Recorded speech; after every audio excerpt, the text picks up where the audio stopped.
បាត់តោះសួស្តីបងប្អូននៅក្នុងបណ្ដាញសង្គម YouTube បាទជាទីនឹករលឹកបាទថ្ងៃនេះខ្ញុំបាទសូមធ្វើការបង្ហាញជូនក៏ដូចជាបងប្អូនដែលជាសិស្សសិស្សានុសិស្សរៀននៅកម្រិតបឋមសិក្សាបាទហើយថ្ងៃនេះគឺលោកគ្រូសូមធ្វើការចែករំលែកពាក់ព័ន្ធទៅនឹងសំណេរបាទបែបពិពណ៌នាបាទបែបកថាខណ្ឌណាបាទបែបកថាខណ្ឌដែលពណ៌នាអំពីដើមឈើណាបាទយើងពណ៌នាអំពីដើមឈើទូទៅបាទហើយថ្ងៃនេះគឺលោកគ្រូសូមធ្វើការបង្ហាញជូនទូទាក់ទងជាមួយនឹងតែគម្រោងតែប៉ុណ្ណោះបាទអញ្ចឹងដើម្បីទៅសេសំណេរកថាខណ្ឌឲ្យបានល្អនិងត្រូវទៅតាមគម្រោងតែងសេចក្តីបានត្រឹមត្រូវលុះត្រាតែអ្នកទៅសេក៏ដូចជាបងប្អូនទាំងអស់គ្នាត្រូវតោងយល់នៅគម្រោងរបស់សំណេរជាមុនសិនណាអូខេតោះអញ្ចឹងកុំឲ្យខាត់ពេលយូរគឺយើងមកមើលគម្រោងជាមួយលោកគ្រូទាំងអស់គ្នាពាក់ព័ន្ធនឹងសំណេរពណ៌នាមពីដើមឈើបាទនេះគឺជាគម្រោងពណ៌នាមពីដើមឈើមួយដើមណាអញ្ចឹងឧទាហរណ៍ថាគេឲ្យយើងពណ៌នាមពីដើមត្នោតអញ្ចឹងតើសេចក្តីផ្ដើមយើងត្រូវផ្សេងមិនណាហើយចំណូលបញ្ហាយើងត្រូវផ្សេងមិនហើយចំណោទបញ្ហាគឺយើងត្រូវសរសេរបែបណាបាទបើយើងមើលអំពីសេចក្តីផ្ដើមនេះបើមើលមែនទែនទៅវាចូលលក្ខណៈសំណេរបែបអត្ថាធិប្បាយណាបាទពណ៌នាមពីអត្ថាធិប្បាយហើយបាទអូខេអញ្ចឹងតើលំនាំបញ្ហាតើយើងត្រូវសរសេរយ៉ាងដូចម្ដេចណាអញ្ចឹងក្នុងសេចក្តីផ្ដើមនេះមានលំនាំបញ្ហាអញ្ចឹងលំនាំបញ្ហានេះគឺយើងនិយាយទូទៅតាក់ទងជាមួយនឹងដើមឈើឬក៏រុក្ខជាតិដែលមាននៅក្នុងប្រទេសកម្ពុជាឬក៏នៅក្នុងភូមិស្រុករបស់អ្នកចំណែកចំណូលបញ្ហាវិញមានន័យថាណែនាំឲ្យស្គាល់អំពីដើមឈើដែលអ្នកចង់បរិយាយឬក៏ពណ៌នាអញ្ចឹងឧទាហរណ៍គេឲ្យឧទាហរណ៍ថាក្នុងចំណោមដើមឈើទាំងនោះខ្ញុំចាប់អារម្មណ៍ខ្លាំងជាងគេទៅលើដើមត្នោតណាបន្តមកទៀតយើងមានចំណោទបញ្ហាបាទចំណោទបញ្ហាមានន័យថាគឺជាការចោទសួរតើដើមឈើនេះមានរូបរាងលក្ខណៈវិសេសវិសាលនិងមានអត្ថប្រយោជន៍អ្វីខ្លះទៅដល់មនុស្សណាអូខេអញ្ចឹងនេះគឺជា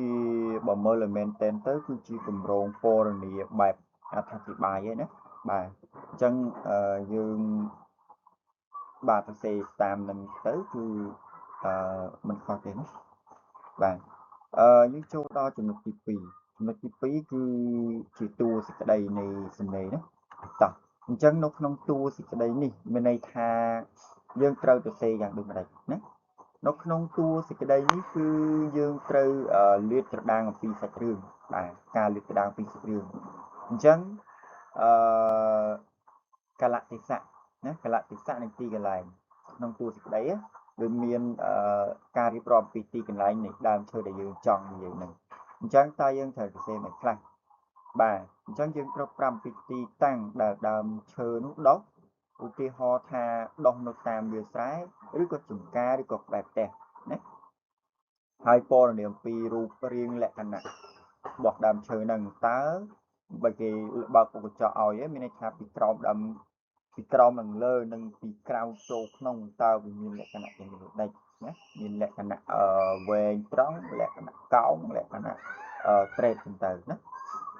យើងត្រូវពណ៌នាមួយទៀតគឺគល់ហើយនឹងឫសតើវាមានន័យថាគេសួរថាមានសំខាន់បែបណាឧទាហរណ៍ថាឫសចាក់ជ្រៅគល់ធំមាំណាពណ៌ត្នោតចាស់បាទណាចំពោះនៅក្នុងដើមវិញតើដើមវាមានលក្ខណៈដូចម្ដេចមានលក្ខណៈដូចម្ដេចមានន័យថាត្រង់ស្ទើរកម្ពស់មេឃគ្មានមេឃធាងបែកខ្នែងណាបាទចំពោះធាងនិងស្លឹកតើមានរូបរាងបែបណាណាអញ្ចឹងយើងឆ្លើយមកធាងមានបាទមានបន្លាស្លឹកធំណាដូចជាឈូកបាទដូចជាផ្លិតពណ៌បៃតងចឹងទៅចំណែកផ្កានិងផ្លែគេមានសំណួរសួរថាមានរូបរាងនិងពណ៌អ្វីខ្លះអញ្ចឹងយើងអាចដាក់បន្ថែមថាផ្លែខ្ចីពណ៌បៃតងផ្លែទុំពណ៌ខ្មៅស្រទន់មានសាច់លឿង បាទក្លិនក្រអូបនេះមកបន្តមកទៀតគឺយើងពណ៌នាអំពីអត្ថប្រយោជន៍នៃដើមឈើនេះតើវាមានសារៈសំខាន់អីខ្លះអញ្ចឹងសារៈសំខាន់ទី1គឺផលចំពោះជីវភាពមានតែផ្ដល់ចំណីអាហារដូចជាផ្លែបាទដូចជាទឹកត្នោតធ្វើនំណាបាទនឹងមានសម្ភារៈប្រើប្រាស់ដូចជាស្លឹកប្រក់ផ្ទះដើមធ្វើទូកឬធ្វើផ្ទះចឹងទៅណាហ្នឹងគឺផលប្រយោជន៍ជាក៏សារៈសំខាន់អូខេអញ្ចឹងបន្ទាប់ពីយើងពណ៌នាក្នុងទូសេចក្តីបញ្ចប់ត្រឹមប៉ុណ្្នឹងហើយគឺយើងត្រូវចូលមកដល់ចំណុចចុងក្រោយគឺសេចក្តីបញ្ចប់សេចក្តីបញ្ចប់នេះគឺជាការសរុបសេចក្តីយ៉ាងខ្លីគឺយើងអត់ត្រូវបកស្រាយវែកញែកចំអិតអីទៀតទេណាបាទអញ្ចឹង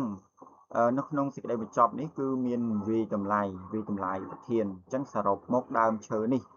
អ្នកដើមត្នោតពិតជាមានតម្លៃមហាសាលនិងជាអត្តសញ្ញាណជាតិខ្មែរមកហើយបន្ទាប់មកបង្ហាញពីចំណាប់របស់ខ្លួនឯងចំណាប់អារម្មណ៍ផ្ទាល់ខ្លួនខ្លួនឯងទៅលើការពណ៌នាពីដើមឈើហ្នឹងបាទអញ្ចឹងបង្ហាញពីមនោសញ្ចេតនាស្រឡាញ់ស្ងាត់សរសើរនិងការបដិញ្ញាចិត្តចូលរួមថែរក្សាដាំដើមឈើនេះឲ្យបានគង់វង្សណាបាទអញ្ចឹងនេះគឺជាគម្រោងបាទដែលគេលើកឡើងអំពីការពណ៌នាឧទាហរណ៍ទៅលើដើមត្នោតម្ដើមអញ្ចឹងបើសិនជាគេឲ្យយើងពណ៌នាអំពីដើមឈើផ្សេងណាបាទគឺយើងគ្រាន់តែពណ៌នាផ្លាស់ប្ដូរឈ្មោះតិចទៅគឺបានហើយណាបាទអូខេអញ្ចឹងនេះគឺជាគម្រោងតែងសេចក្តីពណ៌នាពីដើមឈើគឺមានត្រឹមប៉ុណ្ណឹងហើយលោកគ្រូមានវីដេអូចែករំលែកជូនត្រឹមប៉ុណ្ណឹងបាទអរគុណច្រើន